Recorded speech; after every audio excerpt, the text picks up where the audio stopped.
The southern United States remains a wilderness to this day.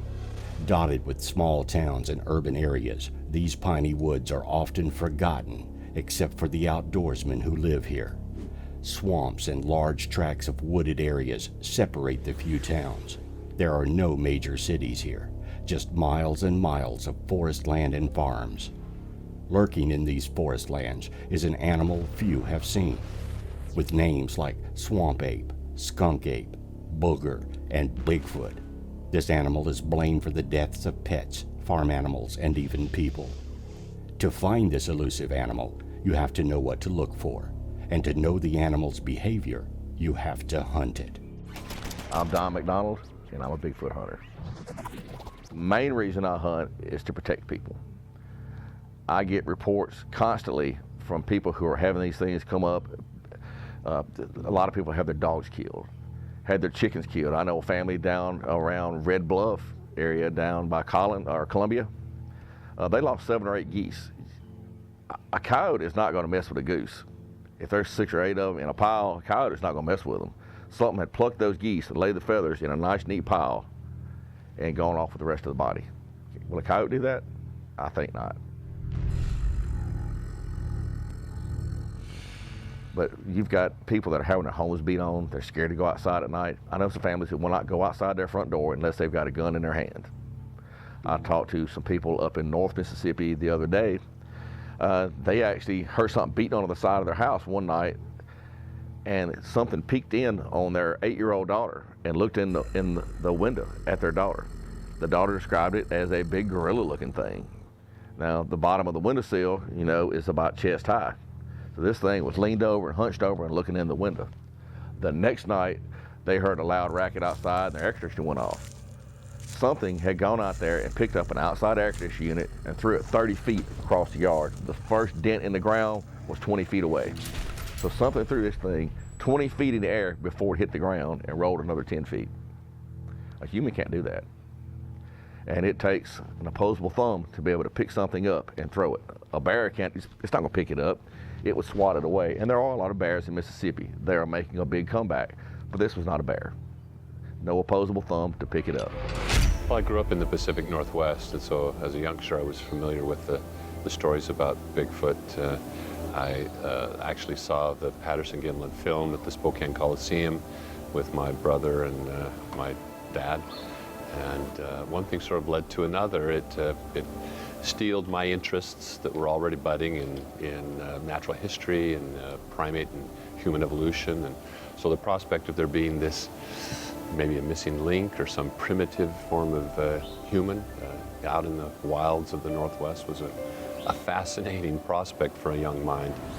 I started walking down the hill. Well, the moon had come out and I could see to walk, so I didn't have my flashlight on. Well, I got probably halfway down and I saw what I thought from a distance was a tree.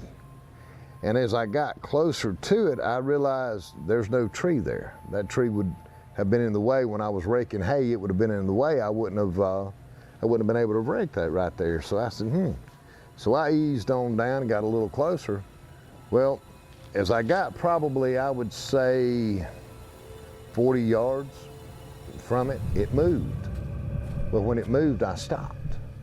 And I had my flashlight in my hand, so I turned my light on and I shined up. And when I shined up, this creature turned away from me and stepped down into the creek behind the trees. I have a extremely large hand. My hand would have looked like a child's hand inside the hand that I saw hanging down beside this creature. Well, I'm not, I turned and I ran. I'm not gonna lie. All I had with me was a little .22 Magnum pistol is all I had on me, because that's what I use for coyotes. So I turned and I ran. And I got back to the top of the hill and I told my cousin, I said, hand me your AR. I said, man, I don't know what this is. I said, but it's big. I said, it's taller than I am. It's bigger than I am. I said, it's huge. We went into the area where the witness had seen the creature, me and T. Lancaster. We wasn't in the woods long before my 2 youngest sons started radioing us on our next telephones, telling us that they had seen a creature. They stood there and watched it for about 5 minutes. The older of the two, which is the braver of the two, decided he was going to move in closer. He said when he made motion towards the creature, he said the creature in turn did the same and moved closer to him, to the point where they were about 80 feet from each other. They stood there and looked at it for about 3 to 5 minutes. The creature took off down a hill after, I guess, it got uncomfortable. And it was right about the same time period that I had seen something out of my right side peripheral vision. And then I became overcome by something that I haven't ever been able to explain. At the time I was in the woods, T. Lancaster had already left me to go to the kids since they were having the sighting. He had left the woods, left me there alone. And at the point in time when I had just seen that, that's when I went into what I explain as a breakdown, or I laid down on the ground, felt really ill, very unusual feeling, nothing like I'd ever felt before. And then soon after that, it probably lasted maybe a couple minutes, and I was fine. I got up and I walked out of the woods. I've never experienced anything like that in my life. It's the first time, it's the last time, hopefully, because that was a strange feeling. But I think that's the closest I ever come to an actual encounter. Whatever it was, something had an effect on me. My experience was, basically, it was one day, I was up at my grandparents' up at Carmiley, and I was going down to the neighbours down the road to pick up the newspapers because they'd get delivered down the road, and it was something that we were always quite happy to do because the neighbour, Mrs. Sturrock, would give you a sweetie, you know, and so me and the dog were heading, there's a wee track that leads from the property down onto another track before you get onto the tarmac road. There's a curve in this track, and I'm just walking down onto the wee farm track, and the dog I was with, she just stopped dead, and she started whining and snarling, and I looked at her and I remember seeing the hair on her back was just up, you know, her hackles were up, she was kind of baring her teeth, her eyes were bulging, it was like she couldn't decide how to react to something. And you know, I was a kid, so I was kind of just walked past her, or probably ran past her, you know, and then kind of ended up just onto the farm track. And I look up and there's just this big black figure standing along the track, and it had its back to me, and it was bending down a branch of this ash tree that was in the side of the road, and it was just looking at the leaves on the end of this ash tree. It hadn't broken it off or anything, it was just looking at it. And it was pretty tall, but it was really broad, absolutely pure black. I didn't know what it was, I just stood in shock and stared at it for probably a couple of seconds. It didn't seem to know I was there until I screamed. And then the arm comes down and it slowly starts to turn to its right. And I was off, didn't see its face, just off back to the house, belting on the kitchen door, absolutely floods of tears, screaming, there's a monster, I've seen a monster. And they were like, oh no, it must be a neighbour. I'm thinking, you know, it wasn't a bloody neighbour, you know, it was, to me it was a monster. And the way the dog was, you know, she was freaking out, absolutely freaking out. And to the dog's credit, she stayed put till I started running, and then we're both up that track, you know. And that was the first time I saw something strange. And then sometime later, we were driving up the wee tarmac road, about to turn right onto the farm track, and just up a couple of 100 yards up the road at the entrance to the quarry, there's a large greyish figure standing right in the middle of the road, looking down the road towards us, and there was an orange reflection coming from its eyes. Now at the time, I thought, oh, that just must be a person. It was only later, many, many years later, when I started looking at this, I realised it couldn't be. As I say, it was an accidental watching of Finding Bigfoot that made me start thinking, that's what I saw. The 30 years passed with me thinking, I don't know what that is. It was kind of in the back of my mind. It kind of recedes more in the back of your mind as life kind of takes over, you know. And it was just an accidental viewing of that programme, and I started to think, these details are very, very like what I've seen. but that's not possible. Bigfoot's an American thing. It's not, I've never heard of that in Britain. And then I started to look into, well, all the American stuff to see if the details did match, if the descriptions matched, if all these other circumstances, you know, it's like it was just so similar that I thought, okay. So I started looking at the British stuff to see if there was any British stuff, and that's when I started coming across, I think the first thing I came across was there was a couple of sightings reported up at Torfins in Aberdeenshire back in the mid-90s, and there was a cryptozoologist who was quite prolific at the time called Mark Fraser, and he documented these sightings, and these guys had been out in the woods around Torfins and they'd seen a large dark figure with kind of reddish glowing eyes, as they described it. And I think the first time they saw it, one of the guys threw a stone at it and it disappeared into the woods, and then they saw it a wee while later. There was 3 of them, and it actually chased them when they were in the car, and they described it. Now that made me think, God, that's not that far from where I saw something, and I just started researching it more. And then I found, yeah, there's a lot more stuff that sounds like what I've described, and then I found out, God, it's all over Britain, and then that's when I started speaking to, you know, Debbie and stuff like that, and found out I'm not the only person that's had this, and their experiences are so similar to mine. We were going up the hill, and the dog heard something and alerted and bolted up ahead of us. When we got to the top of the hill, we heard the dog whelp real loud, and then come bolting back between us with his tail tucked between his legs. Now, us being, you know, Boy Scouts and teenagers, we had to go find out what was going on. We got to the top of the hill, and there was this dead 120 to 150 pound hog laying there, and it was still quivering. It was so freshly dead. Its back legs were snapped, it were broken. And we looked up in the tree, and what we thought was a limb about 6 feet off the ground, it was actually a rib bone from that hog. Something had grabbed that hog by the back legs, slammed it into the tree so dead-gum hard that it broke a rib and stuck it into the side of that pine tree. And when the dog come up, I guess it ran it off, and we saw some ruffled up leaves, so we followed them down to the bottom. And when we got to the bottom of the creek down there, that's where we found the 16-inch track at the bottom of the hill. It was a 5-toed track, so obviously that means there's a healthy breeding population. When you start getting into loss of digits, that's where you start getting some inbreeding, which is going to happen every time that situation comes about.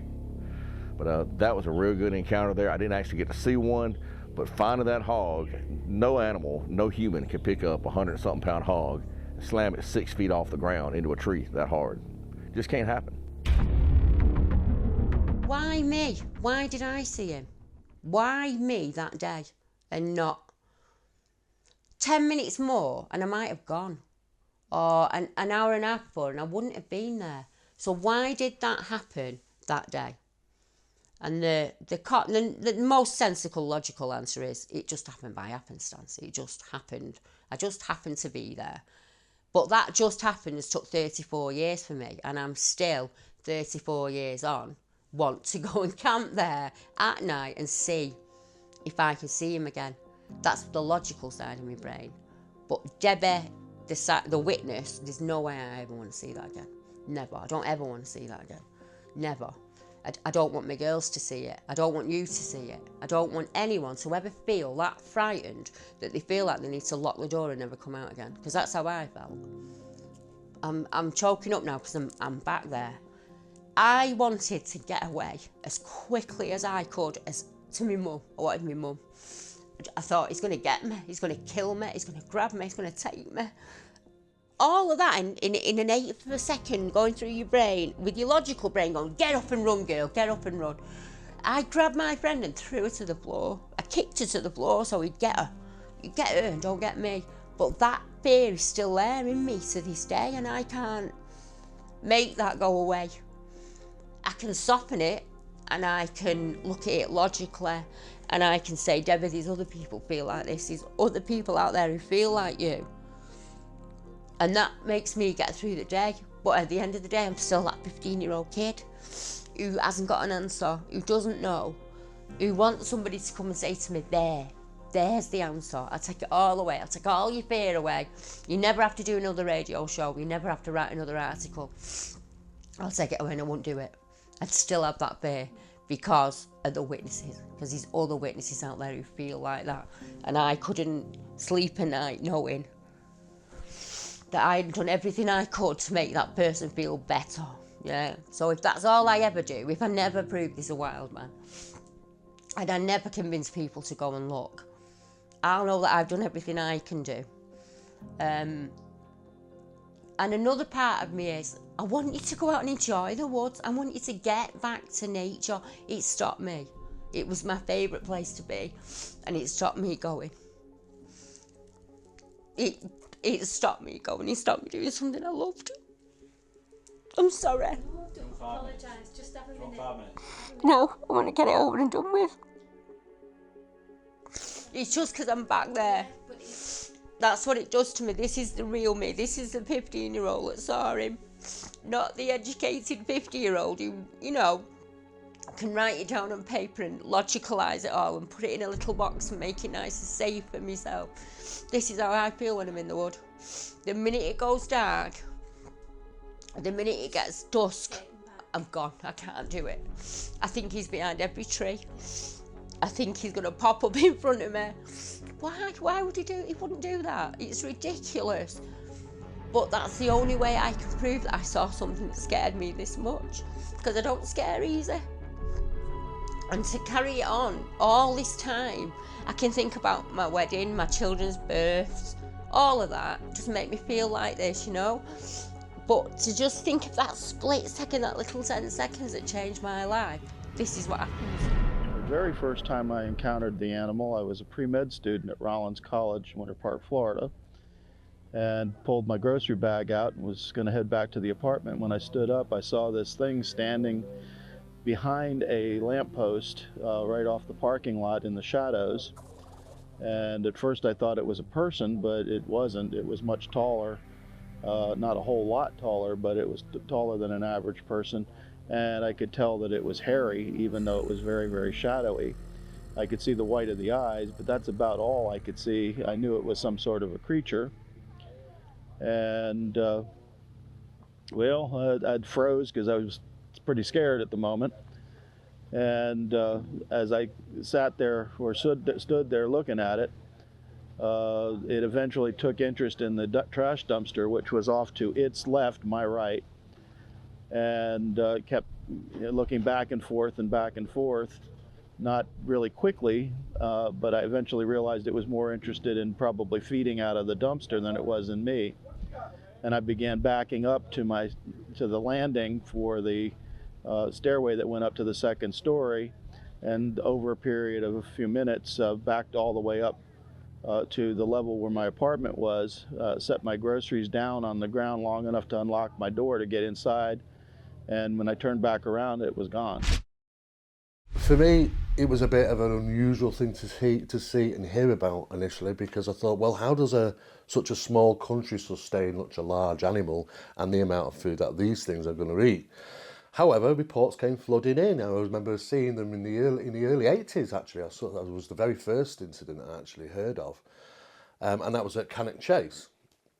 But it had been mixed up with, walking tall dogmen type experiences as well in that location. So it would seem there was a numerous different things being reported there. My first investigation was 1991 of a Bigfoot incident that took place at Cannock Chase again in the woods, in a place called near Walker Woods Reservoir. Now, it's quite a large location, and the story is that, because I interviewed these two guys, and they were in the 30s. I believe they were absolutely being legitimate when they were telling me about their experiences, and I could not find any form of deception taking place. They'd been out there in the woods, it was at night, and they were heading home. And they thought somebody was actually following them. And they kept stopping and looking around, couldn't see anything. They carried on a little bit further, they could hear the crunching of branches and twigs and things. And whoever it was getting closer.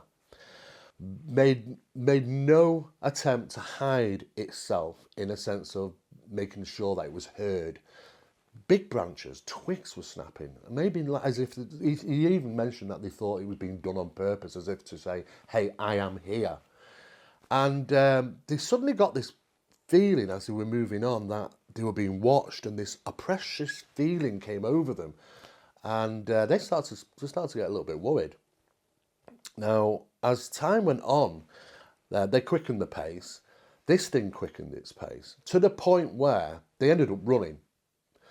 I guess panic, fight or flight steps in. This panic, one runs, the other one's running. So they got these two guys, it's around about 11:15 at night, running through these woods crazily, trying to get away from something they cannot see, but are hearing.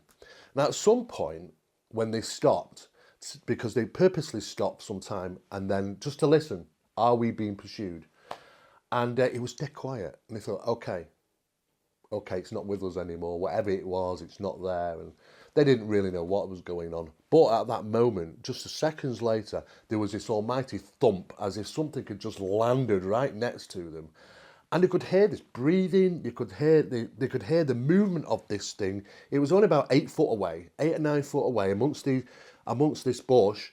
The bush was moving, and yet they couldn't see anything. They could see nothing. But they described from the sound that this thing was bigger than the average human. Its weight, its posture, the sound of it in the environment, they just knew that this thing was something really, really weird. And they absolutely freaked out. And they actually separated in panic. One of them lost each other, so they ended up running off in different directions. And of course, when I'm interviewing, and one of these guys says, I've been going up there towards the reservoir for years. He said, I'm never going up there again, ever. Well, the question of what Bigfoot is it remains a perplexing one. I mean, my null hypothesis, my working hypothesis, based on the evidence that I have encountered, by far the majority of the evidence I've encountered, suggests that it's a great ape. And by that I mean it's more closely allied with the other existing great apes, part of an extensive radiation of which chimps, orangs, and gorillas are just the fleeting remnants of these relic populations in tropical refugia that are on the verge of extinction.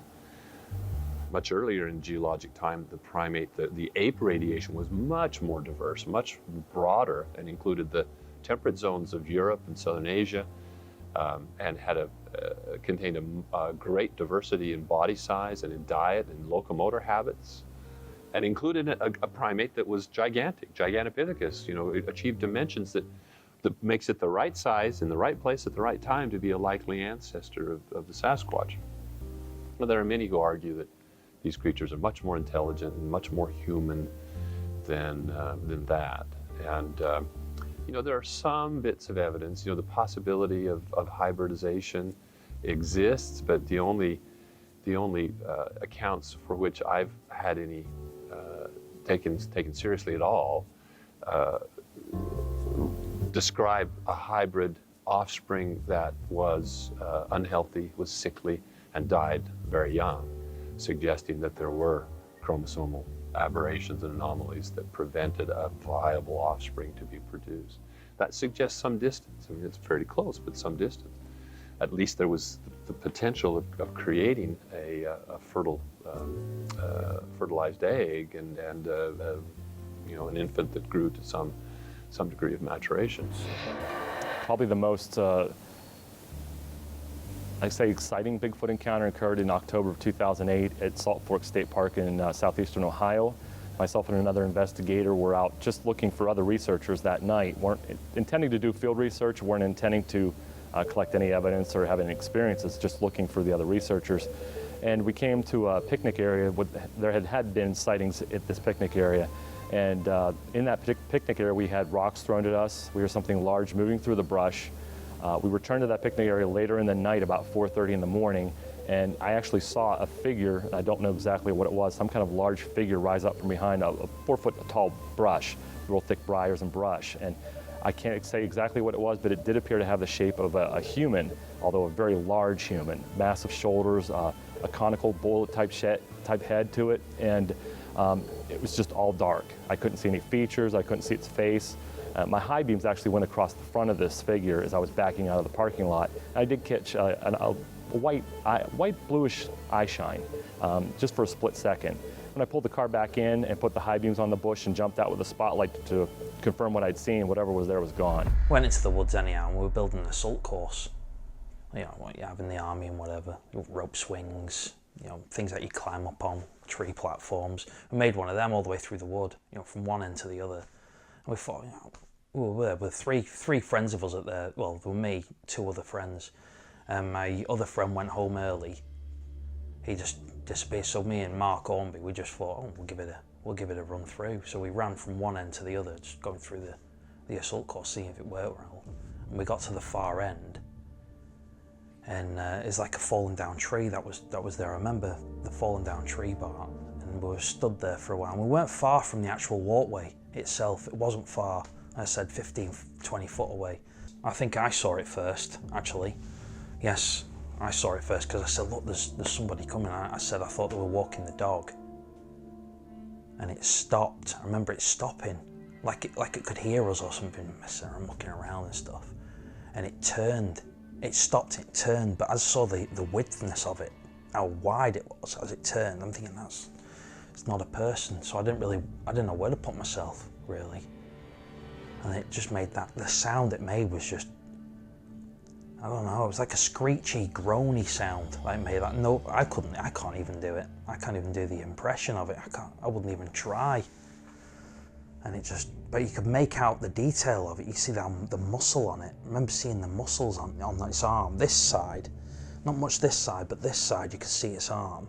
And as it turned, you could see the bulkiness of it. And just before it made its grunting groan, you could see it breathe in and then exhale it. I'm thinking, oh. Yeah, and being a kid at 12 years old, 13, it's a bit too much for me, that. So I went, and I didn't want to go back for a long time. Years, actually. I took Janine there, my partner, just to show her. And even then, I felt I shouldn't have been there when I went back. I was actually on the porch talking on the phone with a female friend, and I saw, I had been looking at this spot for a while, and there was something dark in a ditch. And suddenly I saw this thing rise up, walk up out the ditch, just one step up out the ditch. It was a pretty deep ditch. One step out the ditch and cross over a gravel road and go off into the woods. And instantly on the phone, I'm like, I gotta let you go, I gotta let you go. I swear I just saw a Bigfoot. So I hung up. I got my buddy who was staying there at the same time, and we walked over to where I had seen this thing get up and walk across the road and into the woods. And there was nothing there, but there was a foul odor. That's the only thing we could ever, pick up from that. But it was so big and just jet black. This was in August. It was the heat of summer. It was in the evening, and it was so big and black. And at first I'm like, well, it's got to be someone, wearing a black hoodie, but there's no way. I mean, I cannot see anyone at all. The temperature was very high. I cannot see anyone at all wearing a black hoodie and just sitting in a ditch out next to a cornfield. Doctors, lawyers, military people, policemen, they've all seen these creatures just like I have. So I got into hunting Bigfoot because I wanted answers. I wanted to see, what is this creature? How many of them are there? Where do they live all the time? Do they live in family groups? It's a mystery. I love a good mystery. So, once I got involved in it and began to understand that, no matter how much proof you hand to the scientific community, they're not going to believe it until, like I said, they can do an autopsy on one. Or necropsy, I guess, if it's an animal. But, I hunt Bigfoot. The mystery part of it, I've met a lot of interesting people. I enjoy the comradeship, the camaraderie of having a single goal with these people and enjoy doing this. And, like I said, I want to solve the mystery. Where would they get the food from? They'd what? They'd hunt together, they'd forage like we did before farming was invented. If you're talking about food, it's not a problem at all. There's plenty of animals, creatures. There's deer, wild boar, rabbits, squirrels. Well, I would forage, I'd hedgerow, I'd fish, I'd use the streams, birds, eggs. There's a multitude of food out there that we can eat. When you got the rivers, the streams, you've got trout, salmon, crayfish. I mean, it's endless. That's only the animals that I know. The food we eat now, we're not supposed to eat. We're not supposed to eat all this processed food. We're really not. With hormones injected and this injected and that injected. That's not the way to go, is it? We're supposed to be eating a natural diet like they would on a daily basis. We're supposed to be drinking clean water like they would on a daily basis. We're supposed to work out and use our bodies constantly all day. As a person, I know that you can adapt to anything. People can adapt. We're great at getting put into a situation we don't want to be in, but we conquer it. We adapt and we conquer. They've just been doing that forever. They've been here thousands of years, you know, and they're taught naturally from birth to how to catch these animals, hunt, without being detected by humans at the same time. There's food everywhere, and I think there's very few natural predators here in this country. You know, we may have these big wildcats, perhaps. You know, there's enough evidence to say there's a lot of them, but they wouldn't make a single dent on our livestock population, or with the deer, even, which are in endemic proportions at the moment, apparently nationwide. So I think when it comes to a creature like this surviving in our countryside, it's more a case of what isn't there to eat, and not what is there.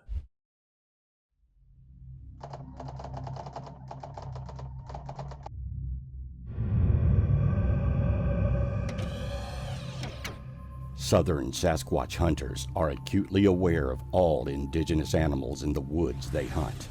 Most have been outdoorsmen all their lives. They know the difference between a bear and something else. It's the difference between knowledge and experience.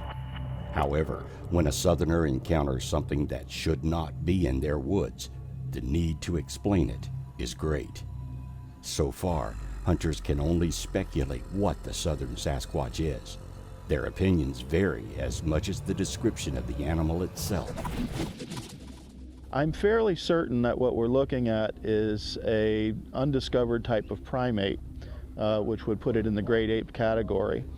I'm not 100% certain that it would be a great ape other than a human type species, simply because the track evidence that I've seen for both the classic Sasquatch and the swamp ape shows parallel toes. And the only parallel toes in any great ape is that of a human. So Dr. Meldrum may be correct in his presumption that they're some sort of relic hominin. I'm not sure who's right. That's going to take a whole lot more research. Well, the question of what Bigfoot is it remains a perplexing one. I mean, my null hypothesis, my working hypothesis, based on the evidence that I have encountered, by far the majority of the evidence I've encountered, suggests that it's a great ape. And by that I mean it's more closely allied with the other existing great apes, part of an extensive radiation of which chimps, orangs, and gorillas are just the fleeting remnants of these relic populations in tropical refugia that are on the verge of extinction.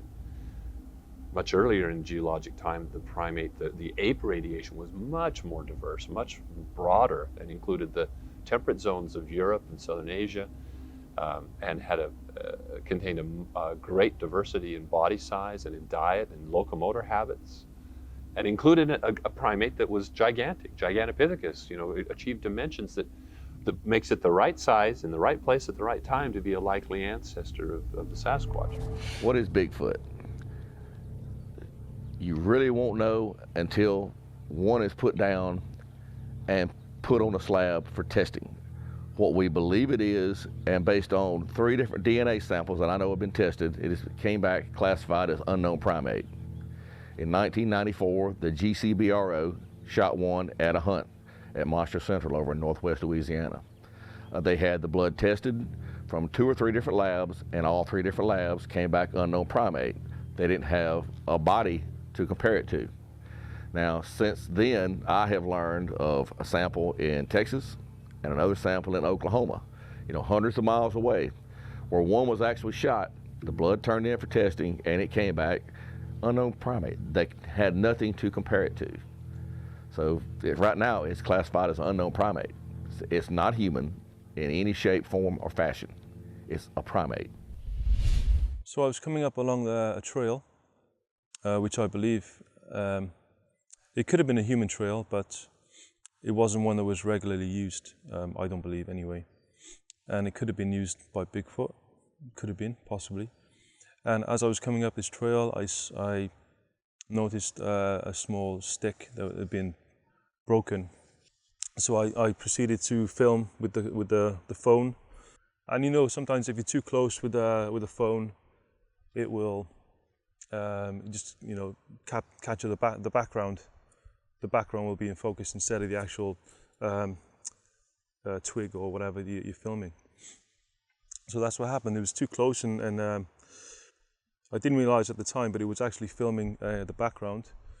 When I watched the video afterwards, I think the next day, I noticed in the background, thinking, maybe there might be something there. And yeah, as soon as I saw, got to the bottom, there was an actual figure, which looked like a gorilla. That's the only thing I can say. It actually looked like a gorilla.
To hunt the southern Sasquatch, you need to know what to look for and what equipment you will need to procure a specimen. Simply going into the woods to camp or hunt will not work. The southern Sasquatch is elusive and clever. The odds are you've been near one and never even knew it. The beast is always there, watching you. As far as Bigfoot evidence you find out in the woods, I mean, there are 2 or 3 different kinds you're going to find. You're going to find possible tracks, which if you find a track, there's 2 reasons for that track. It made a mistake or it left it on purpose. We know from years of experience what to look for. If you see something that's got an arch in it, in the bottom of your foot, that's a human track. And this a human track looks a lot different. These are flatter all the way through, anywhere from 3 to 5 toes. And it takes a lot of experience to be able to learn the difference in those 2. Another thing you'll find, you might find a teepee structure out there where something's been hiding in. You look for, say there's several limbs around a tree. First thing you want to do is look at the ground. You want to see if you can find where the base of that tree is.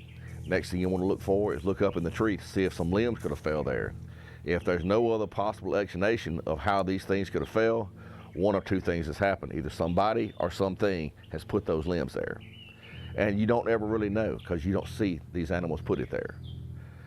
We find a lot of tipped limbs up around 7 or 8 foot tall where something has come through and it's taken the limbs and snapped them off. That way they can be more stealthy the next time they come through. just different things you learn to look at after a lot of years of experience, and you know what you're looking for then. Where do they sleep? That is quite a difficult one for me to know. Which is well, if we knew, we would obviously be able to find them. So they do whatever they can and sleep whatever they can. Most likely in the most difficult place where humans can't get to, or where humans would want to go, you know, or would even think about going. You know, there's so many theories. I think, yes, mine shafts would be great to look into.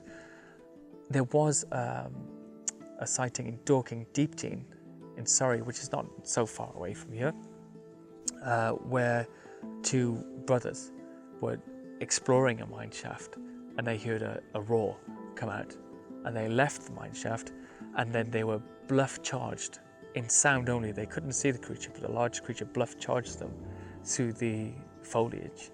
They left the area. Now, that to me would indicate perhaps a family group, or a male with young living in the mine shaft, because the challenge was from outside of the mine shaft, I think, and that was a warning as far as I'm aware. Fife, north of here, is full of mines, and there's quite a few sightings from Fife, you know, in Scotland, yeah.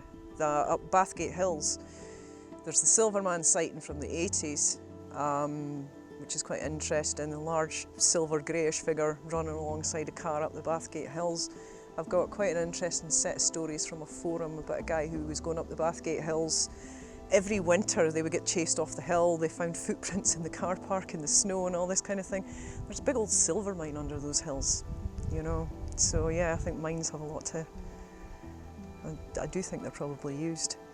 There's a theory in the United States that they follow railways, that follow power lines.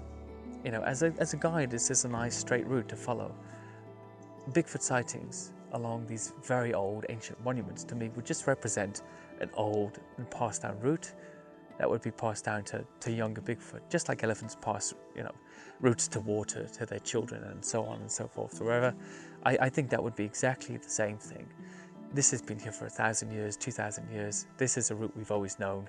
Now there's a new route, some pylons that follow this straight line across this hill. You can follow them to get there and get home. You know, people get confused a lot of times at what direct evidence is versus physical evidence versus circumstantial evidence. You know, a lot of people think that witness testimony is just not evidence. Witness testimony actually is direct evidence. You know, it's the purest form of evidence you can have. It's accepted in a court of law. The next set of evidence you have is physical evidence. Now, physical evidence would constitute something like a fingerprint that can be matched back to something, a footprint that can be matched back to something. So plaster casts, especially those with dermal ridges authenticated by a forensic expert like, you know, Jimmy Chilcutt, that's physical evidence. The funny thing is hair samples kind of fall in the middle of that, because somebody sees it, they collect a hair sample, it comes back to an unknown species. Okay, that very well could be. But technically, hair samples and DNA samples, by definition, at least in the court of law, are all circumstantial. Now, in our particular case, it may not be, because we're just looking to prove that something exists out here that doesn't.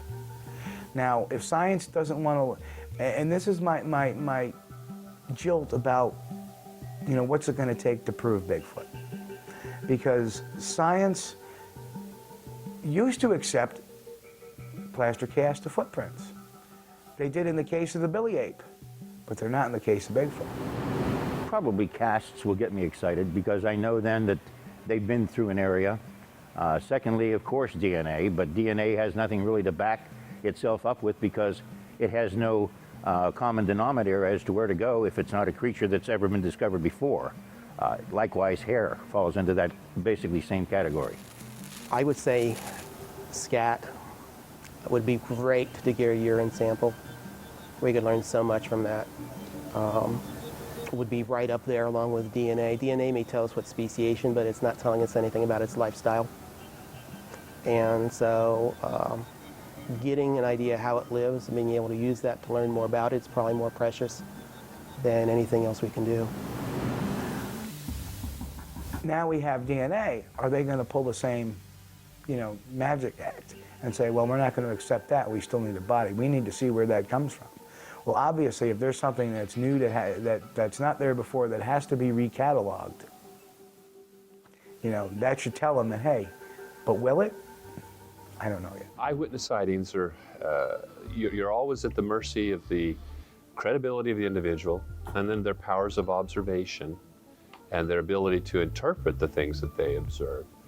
So eyewitness testimony alone is not going to make the ultimate case, in my opinion. It certainly is indicative that there's something that is common to the human experience in this regard, but it is often very subjective sort of evidence. The trace and physical evidence of footprints of hair, scat, and ultimately DNA will be much more telling.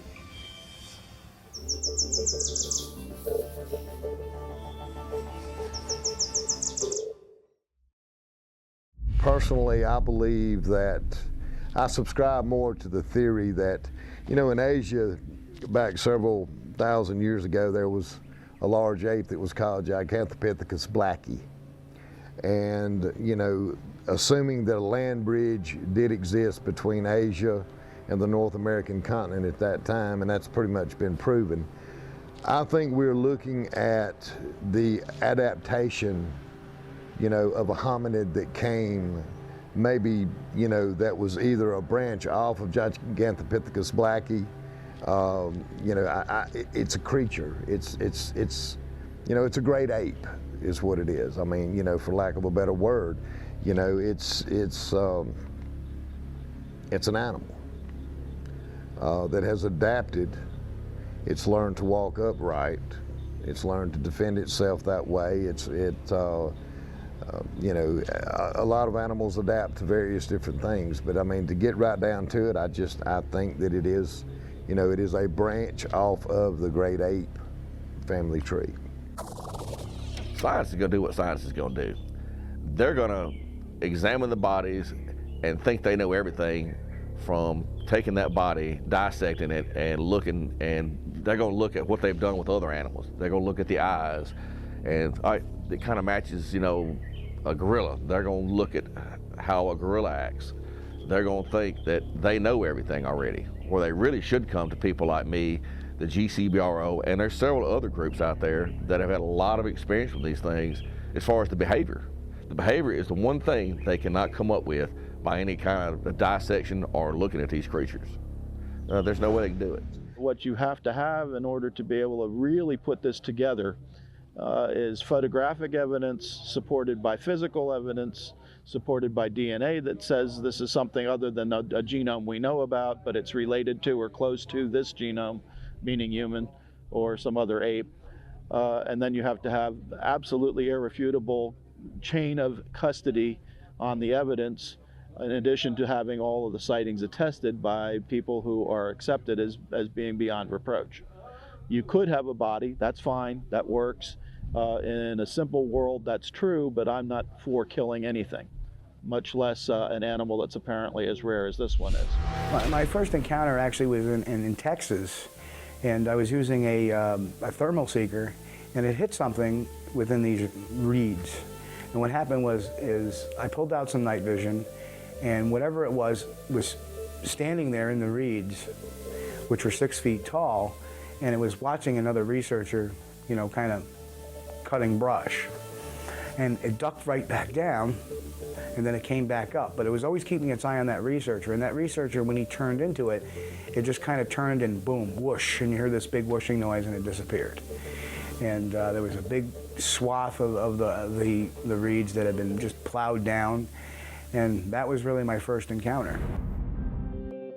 Researchers who have not had a personal encounter are nevertheless drawn to the study by intriguing physical evidence and eyewitness testimony. In all the years I've been doing this, and it'll be 52 years next week, I've interviewed thousands of people. Again, I've seen much evidence. I have never personally seen a UFO or a Bigfoot, even though I believe in some cases during the 70s, I was probably pretty close to the creature, but never saw anything. What I find to be most interesting is when I know that there is a witness who is truthful and honest, there's usually some little nuance, some little twist to the story that they're telling at the moment that didn't occur in the previous one and probably won't occur down the road. Or if it did, there's still a little variance to it. So that gets me going. The fact that, oh, this one said that the creature reached up and pulled its right earlobe, or something to that effect. Something that was intriguing enough for them to remember and relay that little bit of data to me. Makes it believable. Oh, I think there's way more than just one species that we're looking at. They may be a related genera, but they're not necessarily the same species. They're reported all over the world, some of them no bigger than a chimpanzee, even smaller, like the orang pendek. There are others that are reported that have certain interesting issues that would make them the swamp ape that I believe and have dealt with. And then I think the Sasquatch, which probably is a whole lot taller than the other two, which is properly adapted to mountainous and forested areas, that it does that. And again, the track evidence supports it. I have tracks from the swamp ape that I'm sure are swamp ape tracks, and the shape of the foot and the way that the foot anatomy works underlying everything is pretty much identical to that of humans, but there's different adaptations in those tracks. In the case of the swamp ape, it's much more adapted to swimming and being in water and being in soft ground like a swamp, whereas the mountainous type of, oh, and I should also mention that it appears from the tracks I have that the toes are webbed in the swamp ape tracks. Whereas with the classic Bigfoot, the toes splay, the foot is more of a trapezoidal shape, but the underlying anatomy is still very similar to that of a human. If Bigfoot, or when it's discovered, it's going to be probably the biggest scientific discovery ever. It's going to change the way everybody looks at things. Some of it good, some of it not good. There's way too many tree huggers out right now. They're going to want to take and all your tree cutting in areas where these things have been found, there would be no more pine tree cutting. Tree prices, pine or oak, whatever, are going to skyrocket through the roof because there's going to be very few places that timber companies can come in and cut the trees. Scientific-wise, it's going to be real good. It's going to change everybody's point of view, and all these people, including myself, who have been just given heck all these years, and I told you so. And that's going to be a wonderful feeling. One of the first things that I get asked is how, in Britain today, in an urbanised society, a Bigfoot, woodwoose, wild man, whatever you wanted to call him, be him human or ape, could hide. Quite easily, in all honesty. We haven't looked at any of our cave systems. We've probably discovered 5 to 10% of them. We don't go out into the woods every day and look. And when we do, we're walking the dog or we're playing with the kids, and we're not looking up and we're not looking down. We're just going about our normal, everyday human life. So we're already distracted. You could be sat 3 feet away from you in a bush and you wouldn't have a clue. You wouldn't know. To be honest with you, I don't expect to see one myself. I simply don't expect to see one because for them, everything they do is about concealing themselves. Everything they do is about hiding from humans, obviously. Yeah, and from animals as well. Hiding and ready to jump out on deers, for example. So it's natural for them, but I think it's a matter of life and death. A matter of life and death for them. I don't think it's a stretch in the imagination to think that they're doing things like creating ditches in the deeper woods, sticking logs and branches over them and hiding in there, you know, but unless you're brave enough to really go raking, you know, how hard can it be though to hide in, say, a load of brambles or a bunch of gorse bushes? It could be that simple. The most asked question would probably be, where are the skeletons? Where are the bodies? And it's a very valid question. Also, is Britain large enough to support such a species? And the last question I have is this creature flesh and blood or something more supernatural?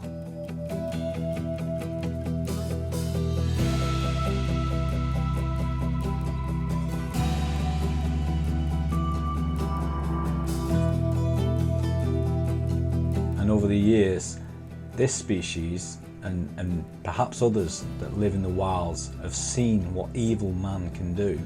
So it really comes as no surprise to me that this species, the wild man, the woodwose, Bigfoot, the werewolf, if it exists, would certainly do its utmost to avoid contact with human beings. It's a simple case of survival, and they're fantastic at it.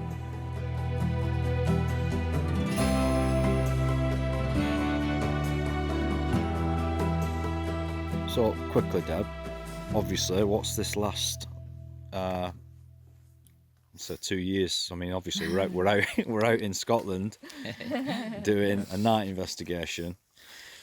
There's two things I'm going to say on that. One, I don't really know. I'm filling up and I don't want to fill up on camera. It's, to me, to be able to come back and stand in the dark like this after this time because of Elusive and all the witnesses that have come forward and all the people that have helped along the way gave me the strength to be here today in the dark, in a forest, in the middle of the wilds, yeah? And I might be struggling, but I'll be back, yeah? And I don't really know. And it's also given me that fear was mine. That wasn't what he put on me, that was my fear. And if he's out there or he stood 10 feet away, I think he knows that now, yeah? And we're at peace, me and him. We can, go our separate ways and just carry on doing what we're doing. Just think of where you've come since 12 months since you went back to Burial Hill over a year ago. It's more. It was 2 a massive, years. It's about, big deal it's for about you. 2 That wasn't years it? ago. Getting and out. Look where you are now. In the woods, even if you can only do 4 or 5 steps from the car, do those 4 or 5 steps, and next time do 6, and next time do 7, and eventually you'll end up like this, And I couldn't be happier. You could give me a choice now of whether you give me £1,000 or we just stay another night, and I'd stay another night. Yeah. And that's thanks to you. No, everyone's. It's a group effort. It's yeah. If I hadn't have been able to speak about it that day and say everything that I needed to say and feel comfortable being able to say it, I wouldn't be stood here today. I would still be stuck in the house terrified. Yeah. This is why we take the statements. This is why. Yeah. You just got to.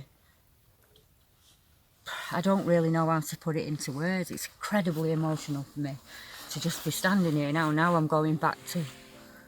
Yeah. And now I would hold out my hand to him because I don't see anyone being harmed. I don't see anyone being hurt. I know not all things are perfect and lovely and nice. I know that. But we've just stayed in this forest, in the dark, enjoying ourselves with quite a few, sat silently. And it's just an amazing place to be.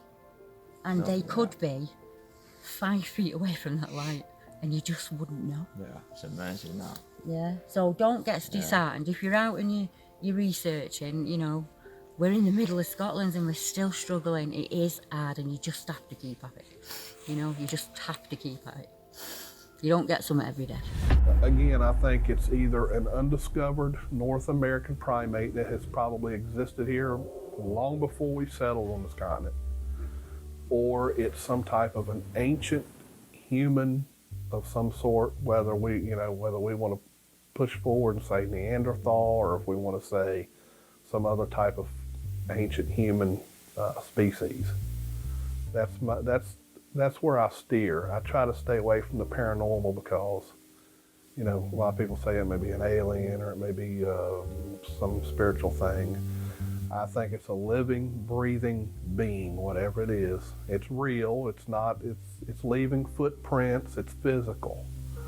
So I think we have whatever it is. It's a living, breathing being. Some will never believe in Sasquatch until they see one or have a personal encounter. But to many, this creature is real, and they have had real experiences. It's the difference between believing and knowing. Sasquatch remains an elusive and mysterious creature. However, if Sasquatch hunters have their way, the physical proof of this animal will be presented to science one day soon.